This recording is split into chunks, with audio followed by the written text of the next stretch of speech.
Hai Sobat IKP, kembali lagi bersama saya Novi di channel YouTube IKP. Dan di video kali ini kita akan membahas pajak developer game.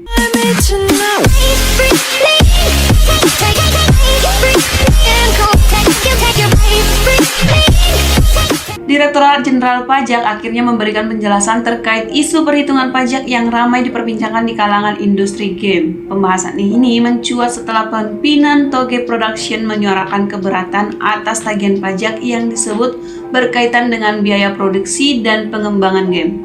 Melalui pernyataan resminya, DJP menyampaikan bahwa mereka mengikuti perhatian publik terhadap kasus ini, terutama dari pelaku ekonomi kreatif. Meski begitu, otoritas pajak menegaskan tidak dapat mengulas detail wajib pajak tertentu karena aturan kerahasiaan yang diatur dalam regulasi perpajakan. Isi ini pun memicu diskusi lebih luas soal mekanisme pajak di industri game Indonesia. Polemik bermula dari pernyataan Chris Anthony, CEO Toge Productions, yang mengaku menghadapi persoalan administratif pajak. Ia menjelaskan bahwa semula berniat mengajukan restitusi atas kelebihan bayar pajak yang telah dilaporkannya. Namun dalam prosesnya muncul perbedaan pandangan terkait perlakuan biaya pengembangan game. Wajib pajak mengajukan rencana restitusi atas kelebihan bayar pajak. Dalam proses pemeriksaan, kantor pajak menyatakan ada potensi kekurangan bayar. Biaya pengembangan game dinilai perlu diamortisasi karena dianggap sebagai aset tak berwujud. Fiskus berpendapat bahwa biaya gaji karyawan selama masa development juga wajib diamortisasi. Pihak perusahaan menyatakan tidak pernah melakukan atau memenuhi syarat kapitalisasi atas biaya tersebut. Perbedaan interpretasi inilah yang kemudian memicu diskusi lebih luas mengenai perlakuan pajak di sektor industri game. DJP memberikan klarifikasi melalui pernyataan resmi di akun X atau @ringpajak. DJP menyampaikan bahwa pihaknya memahami perhatian publik, khususnya pelaku industri game dan ekonomi kreatif. Namun terdapat batasan yang harus dipatuhi oleh otoritas pajak.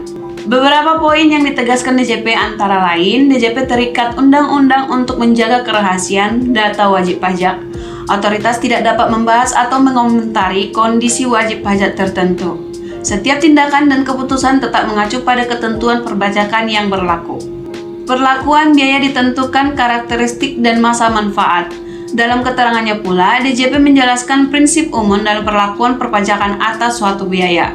Secara garis besar, penentuan perlakuan pajak dilakukan dengan mempertimbangkan karakteristik biaya, masa manfaat ekonomi dari biaya tersebut, ketentuan pengakuan sesuai regulasi perpajakan. Secara umum, berikut kerangka perlakuannya. Yang pertama, jika biaya menghasilkan manfaat lebih dari 1 tahun, pengeluaran yang digunakan untuk mendapatkan menagih dan memelihara penghasilan memiliki masa manfaat lebih dari 1 tahun, maka pembebanannya tidak dilakukan sekaligus, melainkan melalui penyusutan untuk harta berwujud, amortisasi untuk harta tak berwujud. Amortisasi atau penyusutan dilakukan secara garis lurus atau dibagi sama besar tiap tahun atau saldo menurun dengan masa manfaat yang dikelompokkan menjadi kelompok pertama 4 tahun, kelompok kedua 8 tahun, kelompok ketiga 16 tahun, dan kelompok 4 20 tahun. Jika masa manfaat sebenarnya melebihi 20 tahun, dapat menggunakan masa manfaat sesuai pembukuan dengan syarat dilakukan secara taat asas. Kedua, amortisasi atas harta tak berwujud. Untuk harta tak berwujud, amortisasi dimulai pada bulan dilakukannya pengeluaran, dilakukan selama masa manfaatnya, dan menggunakan metode garis lurus atau saldo menurun.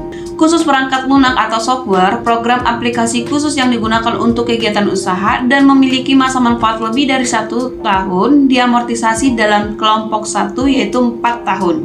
Program aplikasi umum dibebankan sekaligus sebagai biaya operasional pada tahun berjalan. Jika aplikasi umum termasuk dalam harga perangkat keras atau hardware, pembebanannya mengikuti penyusutan perangkat keras tersebut. Komitmen mendukung industri game di tengah polemik yang berkembang, DJP menyatakan bahwa pemerintah tetap menghargai peran industri game dan ekonomi kreatif sebagai bagian dari masa depan ekonomi Indonesia. Otoritas pajak berkomitmen untuk menghadirkan layanan perpajakan yang lebih mendukung pertumbuhan usaha, memberikan pendampingan kepada wajib pajak, menjamin kepastian hukum dalam setiap proses administrasi perpajakan. Dengan penjelasan tersebut, DJP berharap publik dapat memahami bahwa setiap perlakuan pajak dijalankan berdasarkan regulasi yang berlaku, serta terbuka untuk klarifikasi sesuai mekanisme yang tersedia. Itu tadi informasi seputar pajak developer game. Mari kita selalu dukung pemerintah untuk memajukan perekonomian di bidang perpajakan dengan terus mendukung segala upaya pemerintah dari sisi perpajakan. Terima kasih telah menonton video ini. Jangan lupa like, share, dan subscribe. Semoga bermanfaat dan stay tune untuk video IKP lainnya. Salam IKP.